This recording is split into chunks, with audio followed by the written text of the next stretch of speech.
এই মুহূর্তে দাঁড়িয়ে যে গুঞ্জন শোনা যাচ্ছে যে হুমায়ুন কবির আপনাদের দলের সঙ্গে জোট করতে চাইছে, আপনারা কি হুমায়ুন কবিরের এই প্রস্তাবে রাজি, যদি আপনাদের সঙ্গে একই সঙ্গে মিমও থাকে এই জোটে?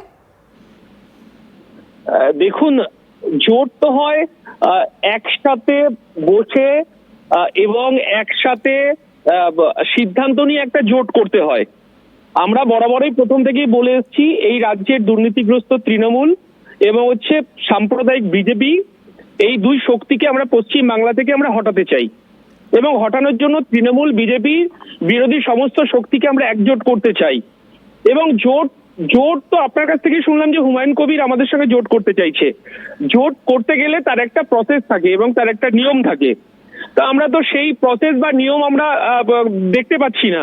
তো স্বাভাবিকভাবে জোটের কথা আমরা নিজের থেকে কিভাবে বলবো? আমরা তৃণমূল এবং বিজেপির বিরুদ্ধে সমস্ত শক্তিকে, ধর্মনিরপেক্ষ শক্তিকে আমরা একজোট করতে চাই। বিশ্বজিৎ বাবু, তাহলে আপনি বলছেন যে হুমায়ুন মুখে বলছেন, তিনি যখন যেদিনকে নতুন রাজনৈতিক দলে আত্মপ্রকাশ করলেন তিনি বলছেন যে তিনি আইএসএফ কে সঙ্গে নিয়ে জোট করবেন, মিমকে সঙ্গে নিয়ে জোট করবেন, কিন্তু এখন যে খাতায় কলমে আপনি যেটা বলছেন যে অফিসিয়ালি আপনাদের সঙ্গে মানে আইএসএফ এর সঙ্গে যোগাযোগই করেনি হুমায়ুন কবিরের দল, বা হুমায়ুন কবির নিজে এখনো পর্যন্ত যোগাযোগই করেনি। না, একদম সত্যি কথা। আমাদের কোনো রকম চিঠিও করেননি, আমাদের কোনো রাজ্য নেতৃত্বের সঙ্গেও কোনো যোগাযোগ করেনি এবং আমাদের দলের চেয়ারম্যান এবং আমাদের ভাঙড়ের বিধায়ক তার সঙ্গেও কোনোরূপ যোগাযোগ করেনি এবং স্বাভাবিকভাবেই কোনো চিঠিও উনি দেননি। তো আলোচনার কোনো বিষয়বস্তু আসে না এবং আলোচনার প্রাসঙ্গিকতাই থাকে না। তাহলে বিশ্বজিৎ বাবু, আপনার কি মনে হচ্ছে যে হুমায়ুন কবির তৃণমূলেরই বি টিম হিসেবে কাজ করছেন? দেখুন, কে কার বি টিম আর কে কার সি টিম, এটা তো সেই কথা তো আমরা অগ্রিম ভাবে বলতে পারবো না। তো সময় বলবে, যত দিন যাবে, যত সময় গড়াবে, রাজনৈতিক প্রেক্ষাপট তত চেঞ্জ হবে। আমরা প্রথম থেকেই বলে আসছি, এই রাজ্যে দুর্নীতিগ্রস্ত তৃণমূল এবং কেন্দ্রের বিজেপির বিরুদ্ধে বিজেপির যে সর্বনাশা, যে একটার পর একটা বিল, সাধারণ মানুষ, খেটে খাওয়া শ্রমজীবী, আদিবাসী, দলিত, সংখ্যালঘু মানুষকে ক্ষতিগ্রস্ত করছে একটার পর একটা বিল, এবং সেই বিলকেও প্রত্যক্ষ এবং পরোক্ষভাবে তৃণমূল কংগ্রেস সমর্থন করছে। আমরা এই দুই শক্তির বিরুদ্ধে এই রাজ্যে আমরা পরাজিত করার জন্য সমস্ত ধর্মনিরপেক্ষ শক্তিকে আমরা একজোট করতে চাইছি। বিশ্বজিৎ বাবু, তাহলে যদি হুমায়ুনের দল পজিটিভলি আপনাদের সঙ্গে যোগাযোগ করে, তাহলে কি হুমায়ুনের দল বা মিম এই যে বলছে যে এক ছাতার তলায় আসবে, তাহলে কি আপনারা জোটে রাজি আছেন? এটা কি আমরা বলতে পারি?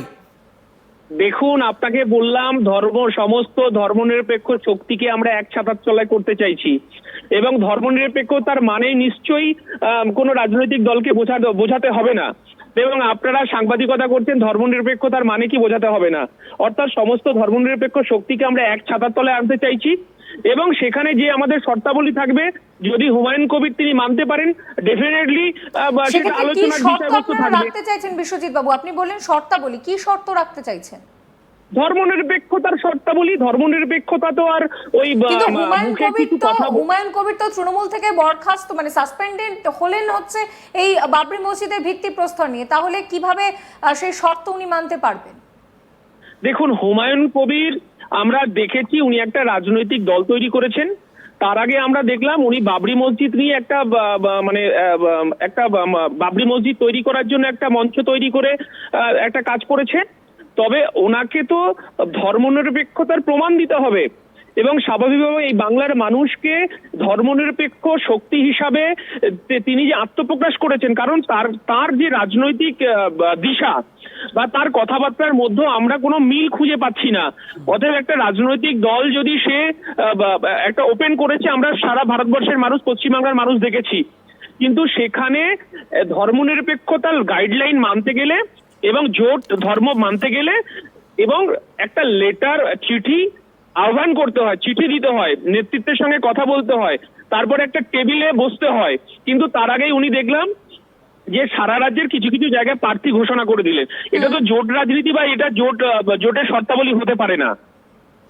বিষয়টা আর একটা প্রশ্ন আপনাকে করব, সেটা আমরা দেখলাম যে 2021-এর যে বিধানসভা নির্বাচন, সেই বিধানসভা নির্বাচনে আইএসএফ বামেদের সঙ্গে নিয়ে তারা মানে জোট করে তারা কিন্তু 2021-এর বিধানসভা নির্বাচনে লড়াইয়ে নেমেছিল। এবং আমরা দেখলাম যে নওশাদ সিদ্দিকী তিনিও ইতিমধ্যেই বিমান বসুর সঙ্গে তিনি সাক্ষাৎ করেছেন এবং তাদের এই জোট নিয়ে একটা আলোচনা কিন্তু 2026-এর বিধানসভা নির্বাচনের আগে একটা তৎপরতা কিন্তু দেখা যাচ্ছে। সেক্ষেত্রে আপনি কি মনে করছেন যে যদি সেইভাবে হুমায়ুন কবির বা মিমের তরফ থেকে কোনো সাড়া না পাওয়া যায়, তাহলে 2021-এর নির্বাচনে যেভাবে বামেদের সঙ্গে নিয়ে আপনারা লড়েছিলেন 2021-এর বিধানসভা নির্বাচন, তাহলে 2026-এ কি শেষ পর্যন্ত আপনাদের ভরসা সেই বামেরাই থাকবে, না অন্য কিছু পথ আপনারা ভাবছেন? দেখুন, আমরা বারবার একটা কথা বলেছি, আপনারা নিশ্চয়ই জানেন 2021 আর 2026-এর মধ্যে এই পশ্চিম বাংলার রাজনৈতিক প্রেক্ষাপট অনেক পরিবর্তন হয়েছে এবং প্রতিদিন সাধারণ মানুষ ক্ষতিগ্রস্ত হচ্ছে এবং বিভিন্ন ধর্মের মানুষ ক্ষতিগ্রস্ত হচ্ছে এবং এখানে বাইনারি হিন্দু মুসলমানের রাজনীতিকে নিয়ে আসা হয়েছে। পশ্চিমবাংলার মাটি তো ধর্মনিরপেক্ষ মাটি, পশ্চিমবাংলার মাটি কখনো মন্দির মসজিদকে প্রশ্রয় দেয় না। এই বাংলার হিন্দু মুসলমান খ্রিস্টান জৈন আদিবাসী দলিত নমশূদ্র মতুয়া আমরা একসঙ্গে বসবাস করেছি এবং একসঙ্গেই আমরা পথ চলেছি। কিন্তু এখানে বিজেপি এবং তৃণমূলের যে বাইনারি পলিটিক্স, হিন্দু মুসলমানের পলিটিক্স, সেই পলিটিক্সকেই বাংলার মানুষ পছন্দ করে না। এই বাংলায় যেমন কাজী নজরুলের শ্যামা সঙ্গীত যেমন হিন্দুদের মন্দিরে বাজে, ঠিক অপরদিকে মসজিদের আজানের শব্দে আমার পশ্চিম বাংলার সকালে আমাদের ঘুম ভাঙে। এই বাংলায় আমরা সম্প্রীতির বাংলায় বাস করছি। এখানে রাজনৈতিক যে সাম্প্রদায়িক বিভেদ এই বাংলার মানুষ কখনো প্রশ্রয় দেয়নি। একেবারে ধন্যবাদ বিশ্বজিৎ বাবু।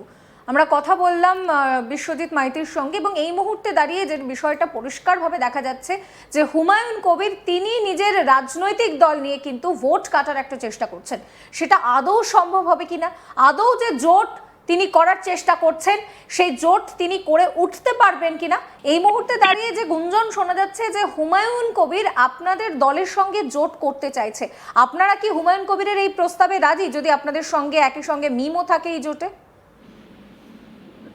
দেখুন, জোট তো হয় একসাথে বসে এবং একসাথে সিদ্ধান্ত নিয়ে একটা জোট করতে হয়। আমরা বরাবরই প্রথম থেকেই বলে এসেছি এই রাজ্যের দুর্নীতিগ্রস্ত তৃণমূল এবং সাম্প্রদায়িক বিজেপি, এই দুই শক্তিকে আমরা পশ্চিম বাংলা থেকে আমরা হটাতে চাই এবং হটানোর জন্য তৃণমূল বিজেপি বিরোধী সমস্ত শক্তিকে আমরা একজোট করতে চাই। এবং জোট তো আপনার কাছ থেকে শুনলাম যে হুমায়ুন কবির আমাদের সঙ্গে জোট করতে চাইছে।